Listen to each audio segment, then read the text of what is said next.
রাষ্ট্রের হিসাব বুঝি। ওই মেট্রো দিয়ে একদিনও যায় না, ওটার ভিতরে যদি আমার বিনিয়োগ থাকে এবার ভাগ করে দিতে হবে, নাইলে আমার লেগে জিনিসের দাম কমান লাগবে, নাইলে কান ফাটাই ফেলাবো। এবার অন্য হিসাবে চলবে দেশ। তোমার লেগে ব্যয় করছে তুমি দিবা, আমি কেন দিব? ডিজেল ভর্তি কি দিয়ে আনে যারা জ্বালায় তারা দিবে, আমি কেন দিব? আমার গাড়ির বিদেশি বোঝা কেন? আমার তো ব্যাংকে কোনো নামই নাই। এই মেয়ে, কোনো ব্যাংকে আমার নাম নাই, আমি বিদেশের কাছে কিভাবে দানা হইলাম? দেশবাসীর কাছে 100 বার বলছি, কেউ তো প্রশ্ন করে না। ওরা আমার নামে দানা করে সুইস ব্যাংকে অ্যাকাউন্ট করবে, বেগম পাড়া বাড়ি বানাবে, আর আমি রাজ্যকে রিক্সা চালায় দানা শোধ করবো। এটা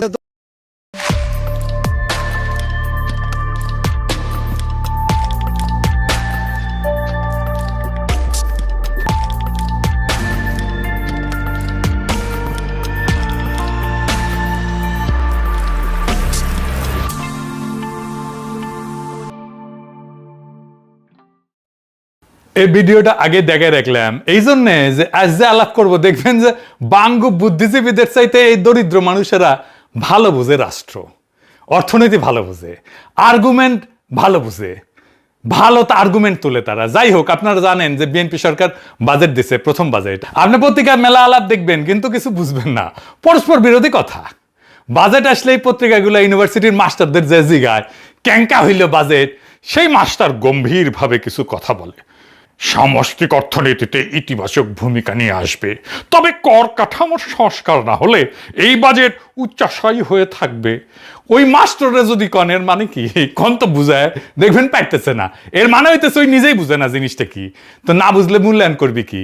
আমি বেনে কইতেছি না, দেখেন কি কইছে, উচ্চাভিলাষী, বাস্তবতা বিবর্জিত, স্বপ্ন বিলাসী ও রাজনৈতিক চমক নির্ভর। দেখেছেন, প্রস্তাবিত বাজেট অনেক বড় অঙ্কের, কিন্তু একই সাথে বাস্তবায়নের ক্ষেত্রে অসার বা ফাঁকা বলে প্রতিভাত হচ্ছে। মানে বাস্তবায়ন মনে করে ফেলিছে। মানুষের জীবনযাত্রার ব্যয় কমানো এবং নতুন কর্মসংস্থান সৃষ্টির কোনো আশাবাদ প্রস্তাবিত বাজেটে দেখা যাইতেছে না। বুঝে একেবারে উড়ে দিছে। বাজেটের মাস্টার ইকোনমিক্সের নোবেল প্রাইজ পেয়ে গেছে মনে হয় প্রত্যেকটা। আবার দেখেন, বাজেট ব্যবসা বান্ধব, সংস্কারমুখী, বাস্তবায়ন চ্যালেঞ্জ বিসিআই। এবার আপনারাই কন, কি বুঝলেন এই কথাবার্তায়? কিছু বুঝিছেন? কোন আগামাথা আছে কথাবার্তা? আর নাই। বাঙ্গুরা অনেক জিনিসই বুঝে, কিন্তু একটা জিনিস একেবারেই বুঝে না, সেটা হইতেছে অর্থনীতি বা ইকোনমি। ইকোনমিটা যদি একজনই বুঝলোহিনি বাংলাদেশের, তাইলে দেশটা এতদিন ধরে এইভাবে ঘষটায় না। দেখেন, হাঙ্কের অর্থমন্ত্রী ইন্ডিয়ান মাল আমির খসরু মাহমুদ চৌধুরী কইছিল অর্থনীতি ঘুইরা দাঁড়াইতে 2 বছর লাগবি, কইছিল না মে মাসে? তারিখটা দেখান এডিটর সাহেব। বিগত সরকারগুলো থেকে সেটা মাইনাস মাইনাস এন্ড মাইনাস, এখানে যোগ কিছু নাই, সবগুলো ঋণাত্মক। এখানে এইগুলো আবার মেকআপ করতে হচ্ছে। এমনকি অনেকগুলো বিল পর্যন্ত পেমেন্ট করে নেই তারা। পাওয়ার সেক্টর, এনার্জি সেক্টর 50,000 কোটি টাকার মতো বাকি রেখে চলে গেছে। মাশাআল্লাহ, এগুলো আবার সব পে করতে হচ্ছে। সুতরাং একটা বিরাট মানে অর্থনৈতিকভাবে একটা ভীষণ আমরা ঋণাত্মক অবস্থায় আছি। এখান থেকে আমরা এখান থেকে বের হতে হবে, তারপরে অর্থনীতি সামনের দিকে যাবে। আপনারা নিশ্চয়ই লক্ষ্য করেছেন, আমি বলছি 2 বছর সময় লাগবে অর্থনীতি ঘুরে দাঁড়ানোর জন্য। 1 মাসও যায় না, এখন কইতেছে 4-5 বছর লাগবে ইকোনমি ঘুরে দাঁড়াইতে। কোনটা সত্য, আগেরটা না এখনকারটা? এই বাজেট নিয়ে নাকি আগে বাংলা লুথার কিং অনেকজন জ্ঞানী গুণী বিজ্ঞজনের সাথে কথা কইছে। হ্যাঁ, ভালো কথা। এর মধ্যে নাকি দেবপ্রিয় ছিল, সে বাজেট দেখে কইছে অনেকদিন পর প্রথম একটা চিন্তাশীল বাজেট পেয়েছি। দেখে বুঝতে পারে নাই কি কথা কইবে, বাজেট কি চিন্তা করতে পারে? হ্যাঁ, যাই হোক, আমি হাসিনার আমলে বাজেট নিয়ে এপিসোড করেছি, হয়তো অনেকেই মনে নাই বা দেখেন নাই। আজকে আমি হাতে ধরে দেখাই দেব বাজেট কেমনে দেখতে হয়, বিশেষ করে বাংলাদেশের মতো দেশের বাজেট কেমনে দেখতে হয়। আগে বুঝে নি বাজেট জিনিসটা আসলে কি, সেল চালায় বুঝে যাবেন কলে আমার আলাপে। এটা দেশ চালাইতে তো টাকা লাগে, মন্ত্রী মিনিস্টার আছে, আমলা আছে, ঠোলা আছে, আর্মি আছে, কর্মচারী আছে, তাদের পালা লাগে, বেতন দেওয়া লাগে, ট্যাক্স তোলা লাগে, হাসপাতাল, স্কুল, রাস্তা, মেট্রো বানানো লাগে, এর জন্য টাকা লাগে।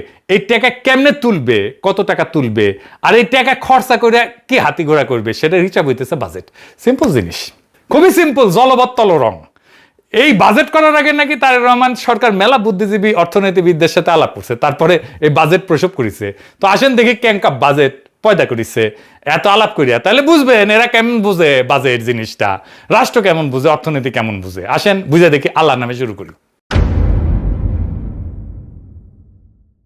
একটা সংখ্যা দিয়ে শুরু করি, মাত্র একটা সংখ্যা, 6.8%। এটা হইতেছে বাংলাদেশের কর জিডিপির অনুপাত। এই একটা সংখ্যা জানলে আপনি পুরা বাজেট বুঝে যাবেন, কেন রাষ্ট্র ঋণ করে, কেন গরিবের উপর কর চাপে, কেন এই মাথা মোটারা ইকোনমির কিছু বুঝে না। এই একটা সংখ্যার ভেতরে সব লুকে আছে। কর জিডিপি অনুপাত আসলে কি, এই আর কেনই বা এটা সব, এটা বুঝতে হলে একটা জিনিস বুঝতে হবে যে কর জিডিপি অনুপাত মানে কি, হাতি না ঘোড়া, মাথায় দেয় না খায়। একটা দেশ একটা বছরে যত সম্পদ তৈরি করে তার কত শতাংশ রাষ্ট্র কর হিসেবে তুলতে পারে। ভাবেন একটা বিশাল বাজার, সেখানে সারা বছর কেনা বেচা হইতেছে, কেউ সেল বেচছে, কেউ জামা কিনতেছে, কেউ বেতন পাইতেছে, কেউ কারখানায় মুনাফা করতেছে, কেউ কর্মচারী আছে। এই পুরা বছরের সব কেনা বেচা, সব আয়, সব মুনাফা, সব মিলায় যে সম্পদ তৈরি হয় তার নাম জিডিপি।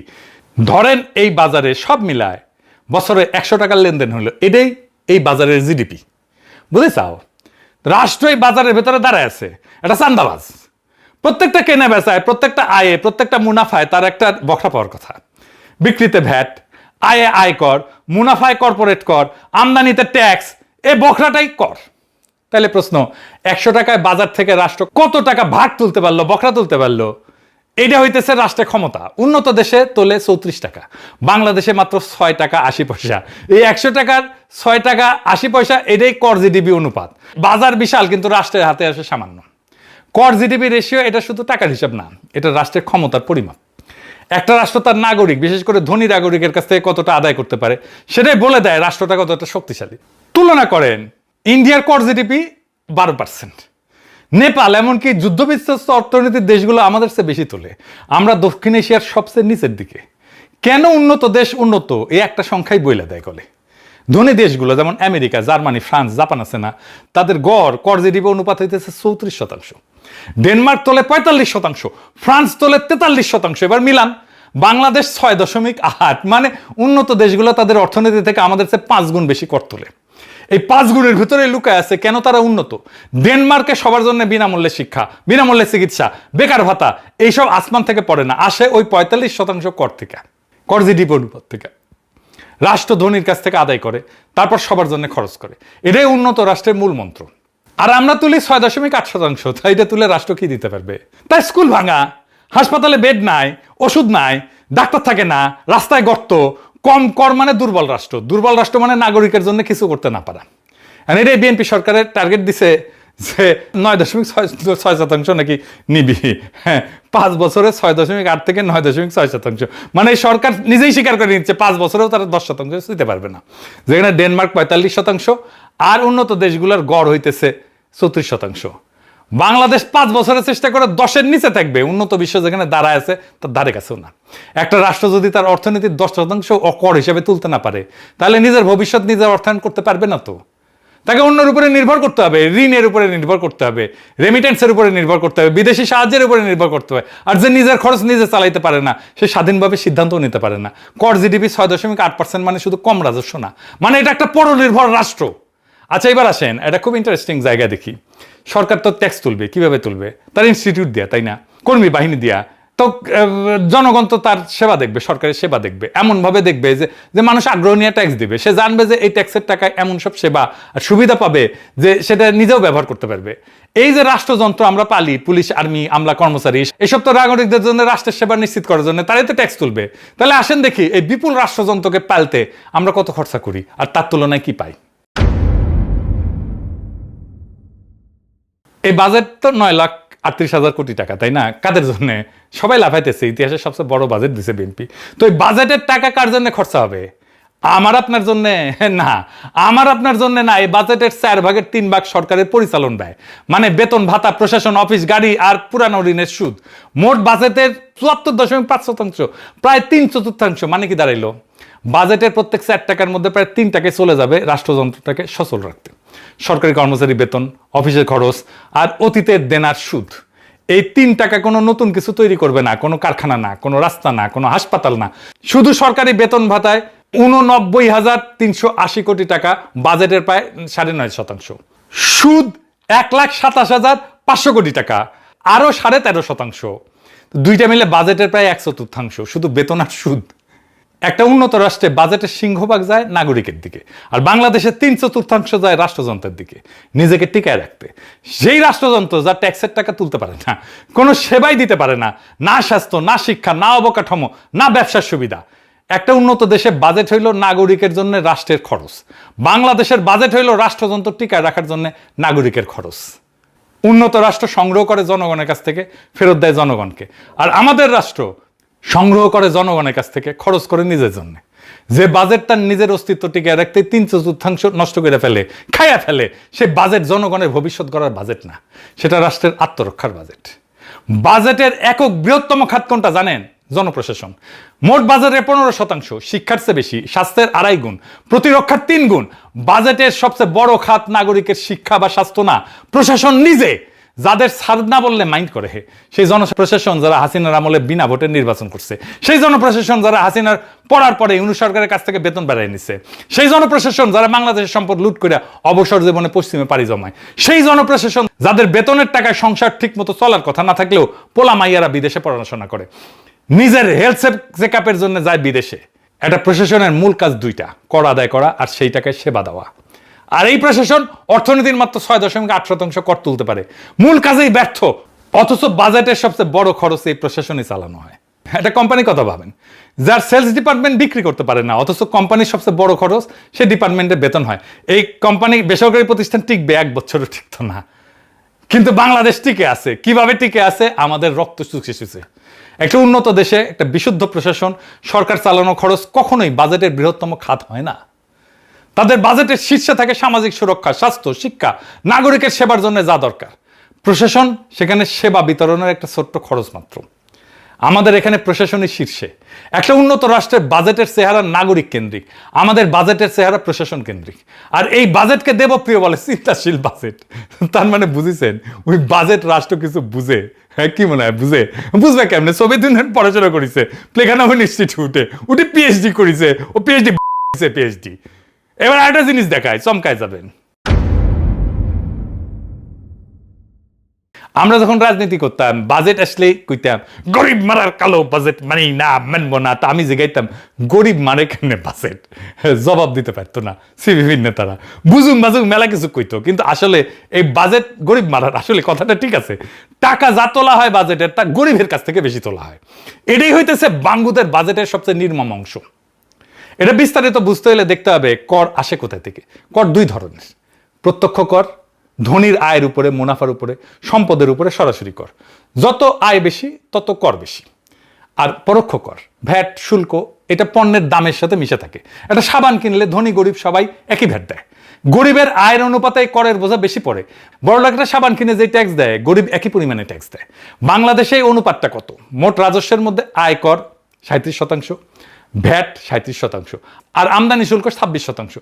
তাহলে প্রত্যক্ষ কর মানে আয় কর, মানে বড় লোকদের কাছ থেকে বাজেটের করের 37% আসে। আর পরোক্ষ কর, ভ্যাট আর শুল্ক মিলে আসে 63%। মানে দাঁড়াইলো রাষ্ট্র যত কর তোলে তার 2/3 আসে ভোগের উপরে বসানো পরোক্ষ কর থেকে, গরিব মানুষের উপর থেকে। অনুপাতে প্রত্যেক 1 টাকা প্রত্যক্ষ করের বিপরীতে 2.25 টাকা পরোক্ষ কর। পরোক্ষ করের কি বড় সমস্যা সেটা তো বলছি, জানেন। এটা তো গরিব ধনীকে আলাদা করে দেখে না। আবার একটু বুঝে দেখি বিস্তারিত।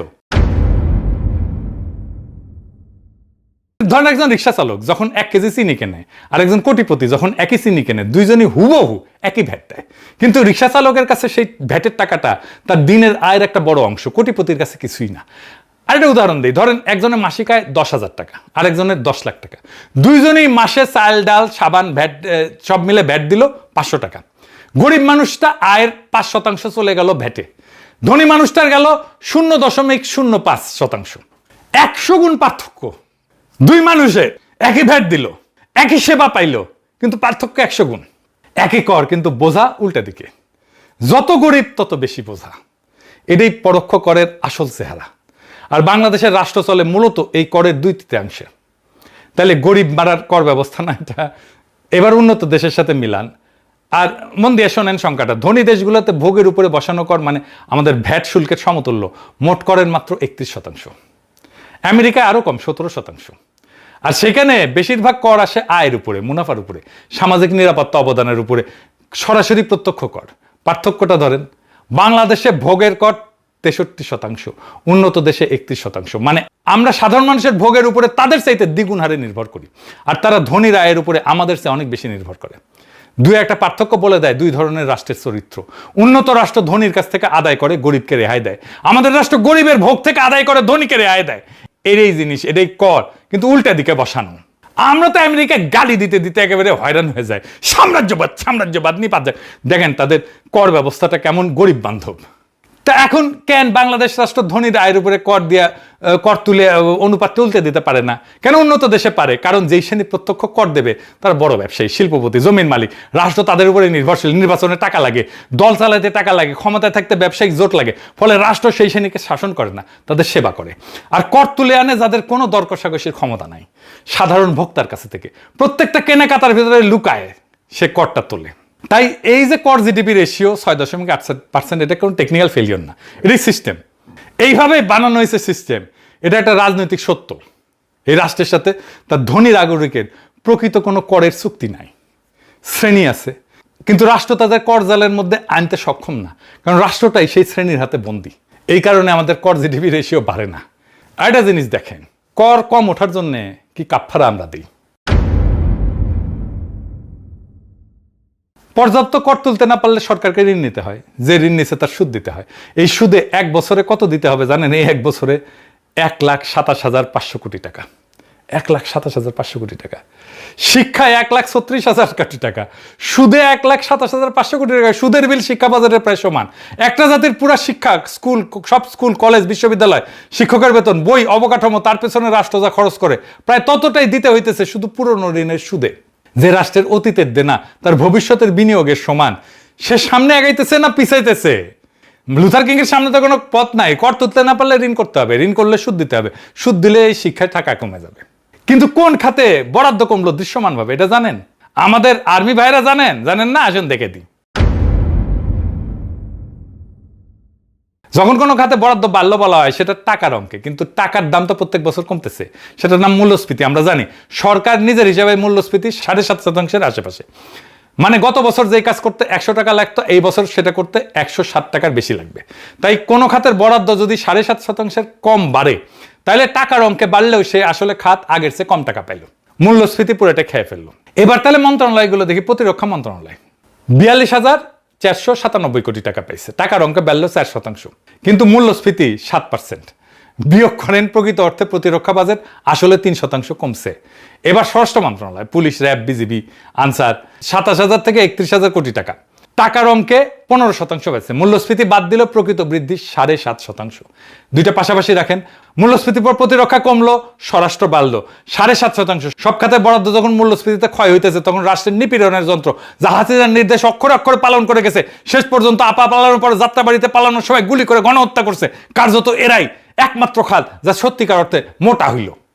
যে অভ্যুত্থান হয়েছিল হাসিনার পুলিশের দমন পীড়নের বিরুদ্ধে, যে সরকার পরিবর্তনের বয়ান নিয়ে আসলো, আর প্রথম বাজেটে শিলং সালাউদ্দিন প্রতিরক্ষা কমাইলো, স্বরাষ্ট্র বানাইলো, নিজেরটা বেড়ায় নিল। যে সামরিক বাহিনী বিপ্লবের পক্ষে দাঁড়াইলো, তার বরাদ্দ কমলো আজিব ভাত। এখন আমার ক্ষুদ্র ভ্রাতার ভগিনীরা কইবে, তাইলে কিভাবে আমরা রাষ্ট্রের আয় বাড়াইতে পারি? আপনি কয়া দেন, আমি আর কি কমু কর। আপনারা দেখছেন জামাত এনসিপি 2 দলই বিকল্প বাজেট দিছে না? 2 দলের একটা টিম কাজ করছে না? করছে তো। তারপরে এই 2 দলের একবারের জন্য আমার কিন্তু জিগাইনি, আচ্ছা বলেন তো আমরা একটা বিকল্প বাজেট দিব, আপনার মতামত কি? তারেক রহমান তো দেবপ্রিয়রে ডাকছে, তাই না? দেবপ্রিয় তো বিএনপি করে না, তাও ডাকছে। জামাত আর এনসিপি কোন পিওরে ডাকছে? নাকি কাউরি ডাকে নাই? আমার ধারণা কাউরি ডাকে নাই, কারণ ওরা তো সবার থেকে বেশি বুঝে। জামাত এনসিপি যে বিকল্প বাজেট দিচ্ছে, আমি কোনো মূল্যায়ন করব না, আপনারাই এই আলাপ করলাম, তার আলোকে দেখবেন ওরা এমন কি বিকল্প বলছে যা লুথার কিং দিছে, তারা একই জিনিস দিছে, কোনো বিকল্প দেখায়নি।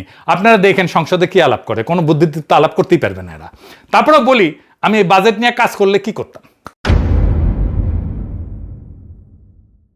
কর জিডিপি 6.8 থেকে বাড়াইতাম আমি।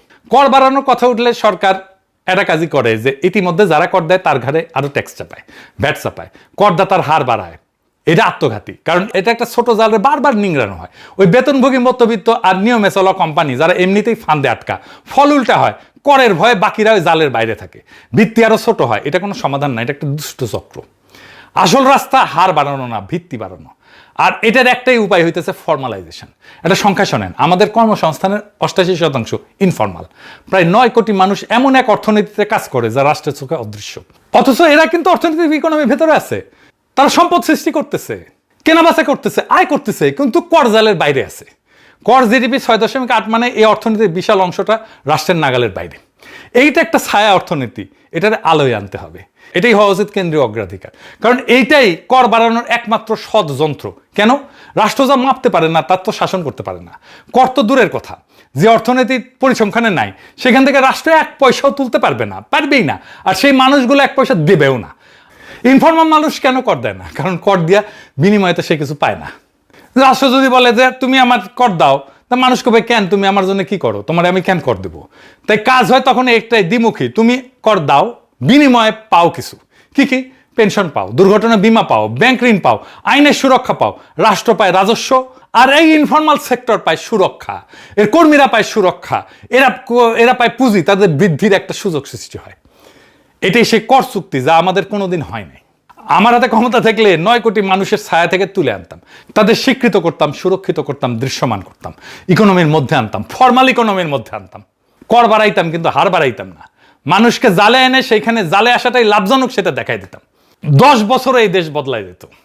মনে আছে না শুরুতে যে গরিব মানুষের ভিডিও দেখাইলাম, যারা বিশ্ববিদ্যালয়ে পড়ে নাই, যারা গম্ভীর মুখে সামষ্টিক অর্থনীতির বুলি কপসায় না, তারা কিন্তু একটা জিনিস ঠিকই বোঝে, তারা বুঝে রাষ্ট্র তাদের কাছ থেকে ন্যায় ফেরত দেয় না। এই সহজ সত্যটা এই বাঙ্গ বুদ্ধিজীবীটা 5টা ডিগ্রি নিয়েও বুঝে না, কারণ বুঝতে চায় না। দেবপ্রিয় সাহেব এই বাজেটকে দেখে আবেগে কইল চিন্তাশীল বাজেট। আমি আপনাদের হাতে ধরে দেখাইলাম এই বাজেটে চিন্তার চও নাই, আছে শুধু একটা রাষ্ট্রযন্ত্র যে নিজের টিকায় রাখতে 4 টাকা 3 টাকা খায়া ফেলে। বাঙ্গুদের এই গরিব মারার বাজেট কোনো নিয়তি না, কোনো অভিশাপও না, এটা একটা পছন্দ। এটা বদলানো যায়, 10 বছরে এই দেশটারে বদলায় দেওয়া যেত। দরকার একটাই জিনিস, সাহস আর বুদ্ধিমত্তা। ধনীর দরজায় যায় কর চাওয়ার সাহস, নিজের আমলাতন্ত্রের জবাবদিহি করানোর সাহস, গরিবের পকেট থেকে হাত সরায় ধনীর পকেটে হাত দেওয়ার সাহস। এই বাজেট সেই সাহস দেখায় নাই। কিন্তু মনে রাখবেন, পথটা বন্ধ না, কোনোদিন বন্ধ ছিলও না। আমরা শুধু সেই নেতৃত্বটা পাই নাই যে এই পথে হাঁটবে। কিন্তু একদিন হবে, একদিন না একদিন হবে। শুধু স্বপ্নটা দেখেন, স্বপ্ন করলে একদিন না একদিন সত্য হয়। স্বপ্নটা দেখে যাইতে হবে। সেই দিনের অপেক্ষায় আমরা থাকলাম। ইনকিলাব জিন্দাবাদ।